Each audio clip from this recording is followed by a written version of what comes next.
পাকিস্তানের champion trophy খেলতে নাও যেতে পারে ভারত। সেক্ষেত্রে প্রতিযোগিতাটি পাকিস্তান থেকে সরিয়ে দেওয়া হতে পারে। একটি সংবাদ মাধ্যমের সূত্রে এমন খবর জানা গিয়েছে। সদ্য টি-20 বিশ্বকাপ জিতেছে ভারত। পরের বছর রয়েছে চ্যাম্পিয়ন্স ট্রফি। আইসিসির সেই প্রতিযোগিতাটি পাকিস্তানে হওয়ার কথা ছিল, কিন্তু সে দেশে গিয়ে খেলতে রাজি না ভারত। গত বছর এশিয়া কাপ খেলতে পাকিস্তানে যায়নি তারা। আগামী বছর চ্যাম্পিয়ন্স ট্রফি খেলতে যেতে নাও রাজি হতে পারে ভারত। যদিও ভারত না যায় তাহলে পাকিস্তান থেকে প্রতিযোগিতাটি সরিয়ে দেওয়া হতে পারে।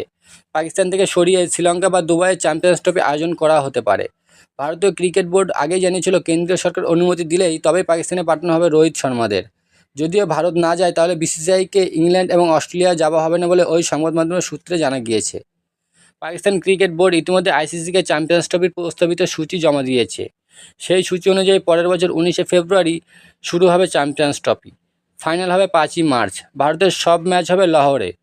ভারত ও পাকিস্তান ম্যাচ হওয়ার কথা 1 মার্চ।